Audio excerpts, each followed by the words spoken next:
Assalamu alaikum everyone, welcome to my YouTube channel. The topic which we discuss today is the human female reproductive system.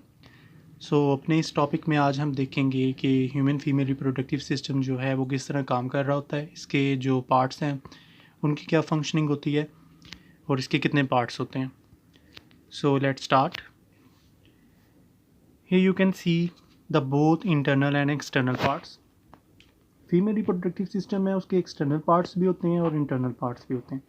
Internal parts जो हैं वो हम further discuss करेंगे और इन्हीं को देखेंगे कि इनकी फंक्शनिंग जो है वो क्या है, जिसमें हमारे पास वजाइना आ जाती है, दैन सर्वेक्स आ जाती है, थर्ड नंबर पे हमारे पास uterus, fallopian tubes and ovary. अब हम इंडिविजुअली देखेंगे कि इन पार्ट्स का क्या फंक्शनिंग है. So here is the first one which is called the vagina. Vagina आप डायग्राम में देख सकते हैं, ये हमारे पास जो डायग्राम है इसमें आपको सबसे नीचे जो है वो वजाइना शो हो रही है, ये वाली. So here it is vagina and you can see it's a muscular path.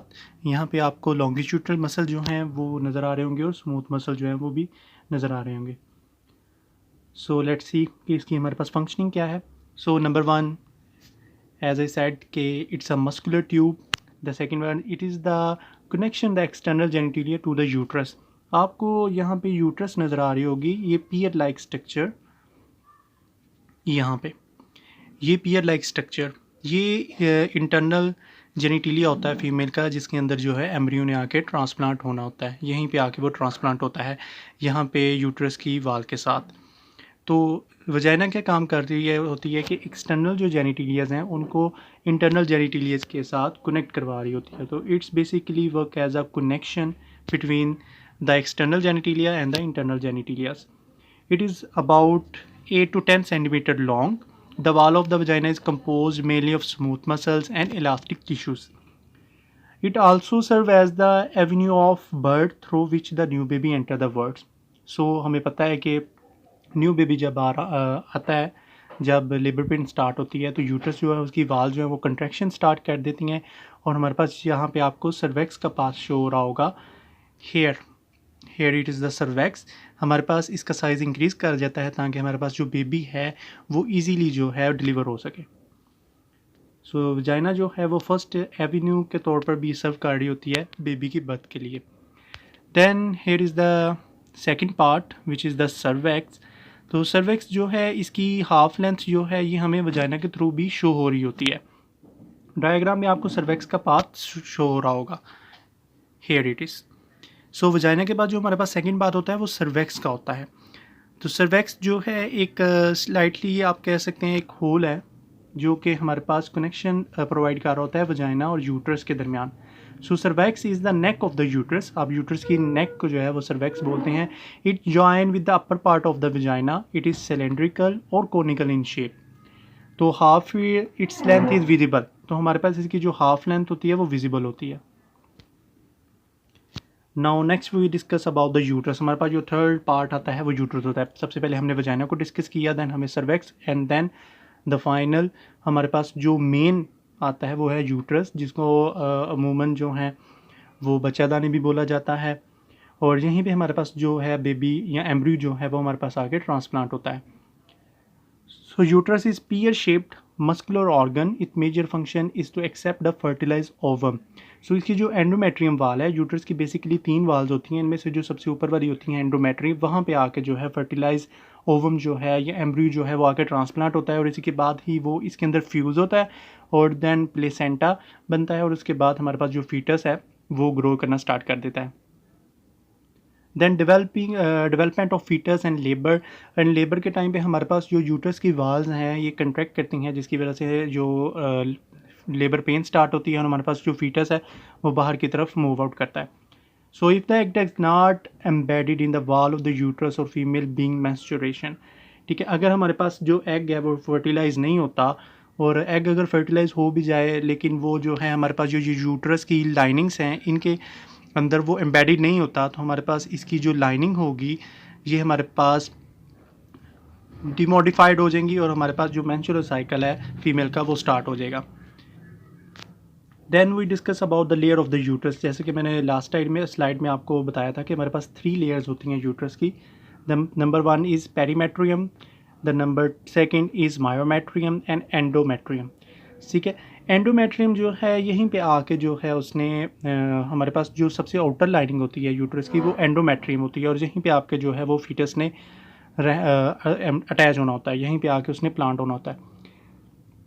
अगर आप फर्दर देखें तो इसकी जो है एंडोमेट्रियम की आगे दो सब टाइप्स हैं, जिसे हम स्टार्टम फंक्शनेलिस कहते हैं और स्टार्टम बेसेल्स कहते हैं।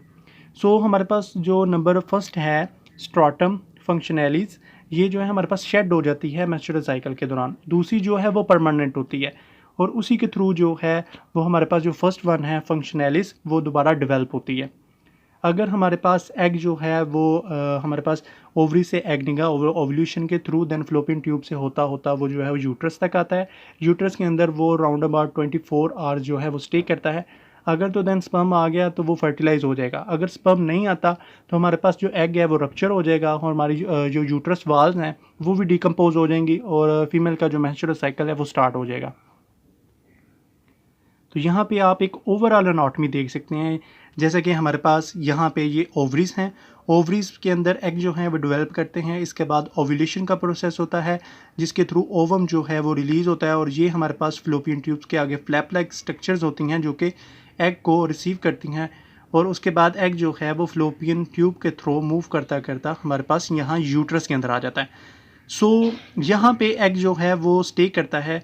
If sperm out come then it fertilise.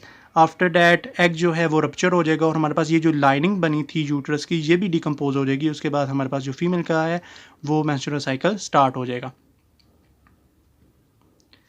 Now it's time to fallopian tube. So fallopian tube का पेयर होता है, जैसे हमारे पास दो ओवरीज के दो पेयर्स होते हैं, तो फ्लोपियन ट्यूब्स को भी हम यूटेराइन ट्यूब्स भी बोल रहे होते हैं, या यूट्रस ट्यूब्स बोल रहे होते हैं। तो हमारे पास दो पेयर ट्यूब होती हैं that receive the oocyte from the ovary and convey it to the uterus are called either the uterine tubes and the fallopian tubes. इनको आप यूटेराइन ट्यूब्स भी बोल सकते हैं और फ्लोपियन ट्यूब्स भी बोल सकते हैं। इनके थ्रू ही जो ओवम है वो हमारा ओवरी से निकलकर यूट्रस की तरफ मूव कर रहा होता है। यहाँ पे आप देख सकते हैं हमारे पास ये नीचे फीटस लिखा हुआ है, हालांकि ये एक फर्टिलाइज एग है। ये फ्लोपियन ट्यूब का एक एरिया होता है जिसको हम एम्प्यूला बोलते हैं, और एम्प्यूला रीजन में भी हमारे पास जो है वो फर्टिलाइजेशन होती है।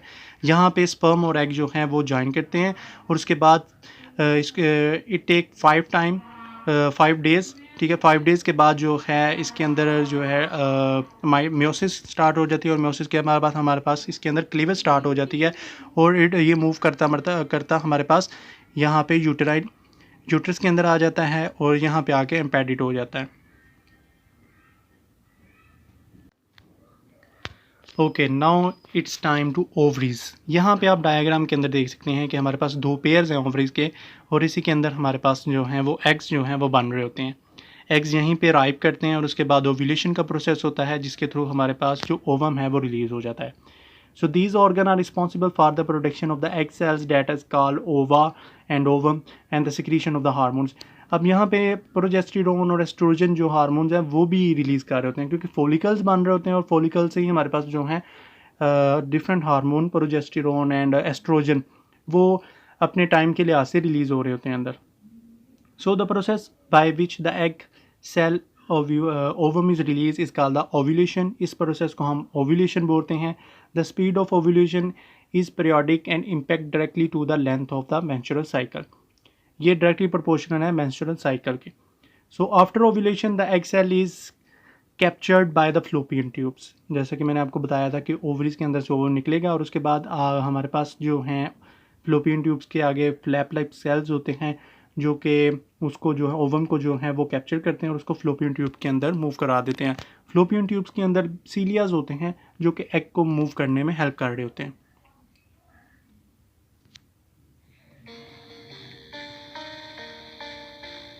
Ovulation is a part of the menstrual cycle when the ovary releases a ripe egg, or ovum.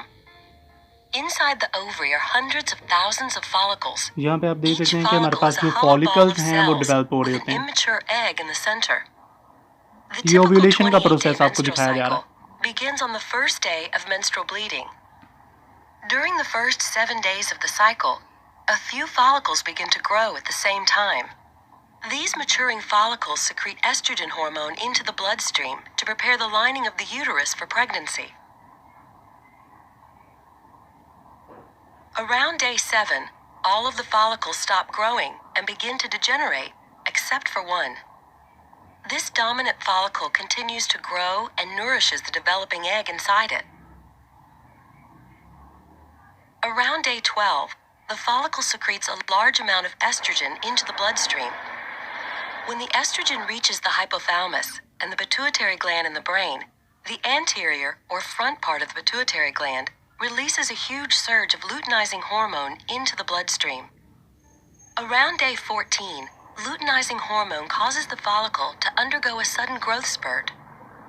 Right before ovulation, the egg detaches from the inside of the follicle. The bulging follicle releases chemicals, causing one of the two fallopian tubes to move in closer and surround the follicle.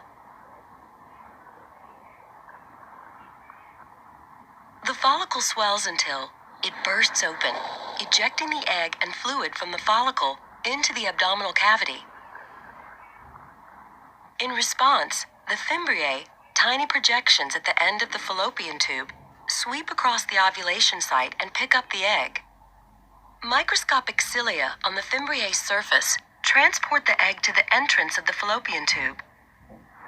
Inside the walls of the fallopian tube, muscular contractions gently push the egg towards the uterus. After ovulation, the egg lives for 12 to 24 hours, so it must be fertilized by a sperm from the male during this time for a woman to become pregnant. If it's not fertilized, the egg dissolves away and is shed along with the uterine lining during menstruation. So thank you so much. Here is the end of today's lecture. Please subscribe the channel and hit the bell icon for more interesting lectures. Thank you so much.